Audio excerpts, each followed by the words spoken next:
Guys കുറെ നാളായാലും vlog എടുത്തിട്ട് അപ്പൊ ഇന്ന് തെണ്ടാൻ വേണ്ടി പോകാൻ നിർത്തി. നമ്മളന്നിപ്പോ പോയിക്കൊണ്ടിരിക്കുന്നത് ഒരു ചേച്ചീനെ തിന്നു മുടിപ്പിക്കാൻ വേണ്ടിട്ടാണ്.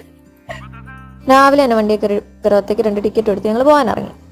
എനിക്ക് ഏത് വണ്ടിയിൽ കയറിയാലും ഫ്രണ്ട് സീറ്റിൽ പോയിരിക്കണം. ആ ഡ്രൈവർ സ്റ്റിയറിംഗ് തിരിക്കുന്നതും കണ്ടുകൊണ്ടിരുന്നാലും എനിക്കൊരു സമാധാനം വരത്തുള്ളൂ. അങ്ങനെ ഞാൻ അവിടെ പോയിരുന്നത്. പക്ഷെ അവള് വെയിലാണെന്ന് പറഞ്ഞാൽ എന്നെ കൊണ്ട് ഇപ്പുറത്തെ സീറ്റിൽ വന്നിരുന്നു. അവിടെ ഇരുന്നിട്ട് എനിക്ക് കുറച്ച് ഇഷ്ടപ്പെട്ടൊന്നുമില്ല, എങ്കിലും ഇരുന്ന്. അങ്ങനെ വണ്ടി ഇറങ്ങിയപ്പോഴേ ഞങ്ങളെ പിക്ക് ചെയ്യാൻ വന്നത് ചേച്ചിയുടെ 2 കുരിപ്പുകളാണ് കേട്ടോ. ചേച്ചി കാത്തിരിക്കുന്ന ഞങ്ങളെയാണ് മനസ്സിലാക്കിക്കൊണ്ട് ഞങ്ങൾ ഒടുപ്പൊക്കെ പിടിക്കുകയൊക്കെ ചെയ്തു. ഇനി ഞാൻ നിങ്ങളെ കാണിക്കാൻ പോകുന്നത് വലിയൊരു കാർഷിക കുടുംബമാണ് കേട്ടോ. ഇവിടെ ഫുള്ള് പച്ചക്കറികളും പഴങ്ങളും മാത്രമേ ഉള്ളൂ. എനിക്ക് പിന്നെ എവിടെ എന്ത് കിട്ടിയാലും കയറി പറിക്കുന്ന സ്വഭാവമായതുകൊണ്ട് പേരൊക്കെ കണ്ടപ്പോഴേ ഞാൻ കയറി പറിച്ചു. എന്നെ പോലെ ബുദ്ധിയില്ലാത്ത പലരും ഇത് കാക്ടസ് ആണെന്ന് വിചാരിക്കെങ്കിലും ദിസ് ഇസ് ഡ്രാഗൺ ഫ്രൂട്ട്. പിന്നെ പറമ്പ് കയറി ഒരു നടത്തായി. അവിടെ കറ്റാർവാഴ ഉണ്ടായിരുന്നു. ഇതാണ് ചെത്തിക്ക. ഞങ്ങളുടെ അവിടെ എത്തിയത് കഴിക്കും. അതുകൊണ്ട് ഞാൻ കഴിക്കുകയും ചെയ്ത് കൂടെ ഉണ്ടായിരുന്ന പിള്ളേർക്കൊക്കെ പറിച്ച് കൊടുക്കുകയും ചെയ്തു. അതിന് വലിയ മധുരമൊന്നുമില്ല. അതവളുടെ എക്സ്പ്രഷൻ കണ്ടപ്പോഴും എനിക്ക് മനസ്സിലായല്ലോ. ഇതേ ഒരു